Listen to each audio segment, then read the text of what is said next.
साईं नाम आज का संयोजन। बाबा कह रहे हैं, मेरे बच्चे, भक्ति मार्ग उतना सरल नहीं। इस पर चलने के लिए हमें जीवन में बहुत परीक्षाएं देनी पड़ती हैं, लेकिन जो परीक्षाओं में घबराता नहीं है, जो हर परिस्थिति में मुझ पर दृढ़ विश्वास रखता है, चाहे उसकी परीक्षा कितनी लंबी क्यों न चले, वह अपने बाबा पर विश्वास करता है, उनसे ही रूठता है, उनसे ही नाराज होता है, फिर उनका ही नाम जपता है और उनकी ही कृपा दृष्टि मांगता है, क्योंकि वह मुझे अपना पिता मानता है। तब मेरे बच्चे, जब तुम्हारा सर्वस्व मैं ही हूँ, हर रिश्ते को, चाहे वह माता हो, पिता हो, भाई हो या सका, तुम मेरा ही रूप देखते हो, तो क्या कभी मैं तुम्हें अकेला छोड़ सकता हूँ? अभी तुम्हारे जीवन में जो जटिल परिस्थितियाँ चल रही हैं और जिनका सामना तुम बहुत लंबे समय से कर रहे हो, तो तुम यह सोचते हो कि बाबा कहाँ मुझसे भूल हुई, कौन से अपराध हुए मुझसे जो मेरे संघर्ष समाप्त होने का नाम ही नहीं ले रहे। तो मेरी बच्ची, यह जो समय है तेरे जीवन में, यह भी बदलेगा, मुझ पर विश्वास कर। अगर हमारे जीवन में हमें सुख या दुख मिलते हैं, वे हमारे प्रारब्धों के कारण होते हैं। हमें उन्हें ईश्वर की मर्जी मानते हुए भोग कर उन्हें समाप्त कर देना चाहिए, और उस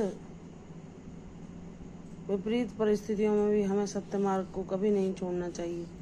ईश्वर के दिखाए मार्ग पर चलना चाहिए, निष्काम भाव से अपने कर्मों को करते रहना चाहिए, कभी किसी से कोई आशा नहीं करनी चाहिए।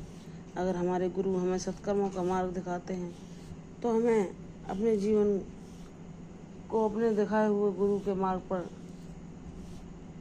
समर्पित करना चाहिए। बाबा कहते हैं, मेरी बच्ची, तुम तो परम सौभाग्यशाली हो। चाहे लोग कितना भी ज्ञानी होने का दिखावा क्यों न कर लें, कितना भी अहंकार को अपने ऊपर क्यों न हावी होने दें, लेकिन वह ईश्वर के अनुभव को तब तक नहीं पा सकते, चाहे वे कितनी बड़ी पदवी पर क्यों ना पहुंच जाएं, चाहे वे अपने आप को कितना बड़ा गुरु क्यों ना बताएं, चाहे वे अपने आप को कितना ही सिद्ध पुरुष क्यों ना बताएं, लेकिन जब तक ईश्वर की कृपा नहीं होती, वह कितने भी व्याख्यान दे लें, वे ईश्वर के अनुभव को नहीं पा सकते। मेरी बच्ची, तुमने मुझे पुकारा है, जाना है और मेरे अनुभवों को पाया है। तुम परम सौभाग्यशाली हो।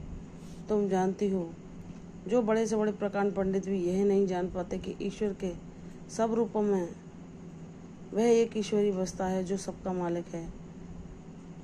उसके लिए कोई जाति पाति का बंधन नहीं, कोई ऊंचा नीचा नहीं, वह सबकी सुनता है। जो भी हृदय से उसे पुकारता है, चाहे वह किसी भाषा में पुकारे, क्योंकि सब भाषा उसी परम परमात्मा ने बनाई है, उसके लिए कहीं कोई भेदभाव नहीं। वह सबको समान दृष्टि से देखता है, सबको, सबके जीवन में न्याय करता है। और तुम तो परम सौभाग्यशाली हो, जो उन्होंने तुम्हें इतना ज्ञानवान बनाया कि तुम उन बातों को जानती हो जो बड़े से बड़े सिद्ध लोग अपने आप को जो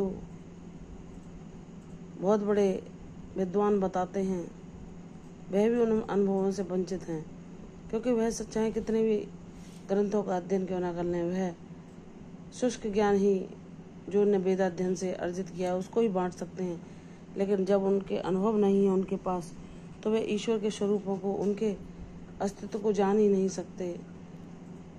अगर उनमें जरा सा भी ज्ञान होगा, तो वे ईश्वर का कोई भी रूप हो उसका सम्मान करेंगे, क्योंकि ईश्वर चाहे रूप बदल बदल कर आए, लेकिन वह हमारे कल्याण के लिए ही अवतरित होते हैं। तो जो ज्ञानी व्यक्ति होगा, जिसे बाबा ज्ञान देंगे, चाहे उसे किसी भिन्न स्वरूप का, जिस स्वरूप में उसकी आस्था है, उसके अलावा और किसी भिन्न स्वरूप के बारे में उससे कहा जाए, तो वह उसको भी नतमस्तक होगा, भले ही वह ना जाने, क्योंकि वह समझ जाएगा कि यह भी ईश्वर का ही कोई रूप है, भले ही मैं इसे नहीं जानता। तो वह यह अनभिज्ञता तो जता देगा कि मैंने इस रूप को नहीं भजा, इसके बारे में मैं नहीं जानता, लेकिन वह उसके बारे में कुछ गलत नहीं बोल सकता, क्योंकि उसे पता है कि ईश्वर से भिन्न तो कुछ है ही नहीं। इसलिए वह कभी तर्क वितर्क वाद विवाद में फंसेगा ही नहीं। उसके लिए सब कुछ साईं में हो जाता है। उसके लिए सब रूपों में ईश्वर बसते हैं।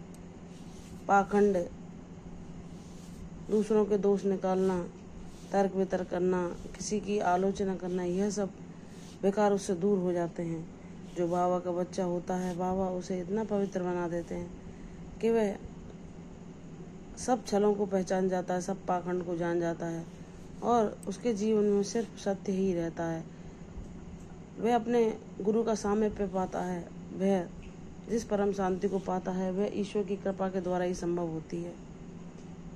तो मेरी बच्ची, तुम तो परम सौभाग्यशाली हो जिसने मेरे अनुभव को पाया है, जिसने मेरा नाम जपा है, जिसने मुझको जाना है। तुम यह ना सोचो कि इस विपरीत समय में जहाँ तुम्हारी जीवन नैया मझधार में पड़ी है, मैं तुम्हें देख नहीं रहा, सुन नहीं रहा, या मैंने तुम्हें इन परिस्थितियों में अकेला छोड़ दिया है। कभी कभी तुम अपनी परिस्थितियों से तंग आकर क्रोध में आ जाती हो, चिढ़ और व्यर्थ ही दूसरों पर अपना क्रोध निकालने लगती हो। तो मेरी बच्ची, ऐसा न कर, यह परिस्थितियाँ अभी बदलेंगी। जब तूने हर बुरे से बुरे समय में भी मेरा नाम जपना नहीं छोड़ा, मेरे दिखाए मार्ग पर नहीं चलना छोड़ा, तो क्या बाबा तुझे उस तेरे परिश्रम का फल नहीं देंगे? मैं सब कुछ सही समय पर करता हूँ, बस मेरे सही समय का इंतज़ार करो। तुम्हारे जीवन में भी सब कुछ सुखमय होगा। तुम्हारे लिए क्या उचित है, क्या अनुचित, यह तुम्हारा बाबा तुमसे अच्छा तुम्हारे बारे में जानता है।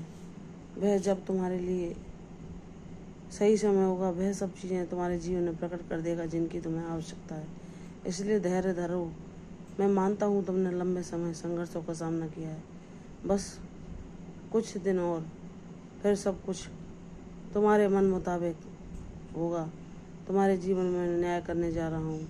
मुझ पर विश्वास कर। खुशियों के रंगों को मैं तुम्हारे जीवन में अवश्य भरूंगा। तेरे जीवन में तेरे हर सपने को मैं साकार करूंगा। मुझ पर विश्वास कर। खुशियाँ तेरे आंगन में शीघ्र बरसेंगी। प्रसन्न रहो, यशस्वी हो, दीर्घायु हो। कल फिर आऊँगी साईं जन्म, तब तक के लिए ओम साईं राम। शुभ गुरुवार।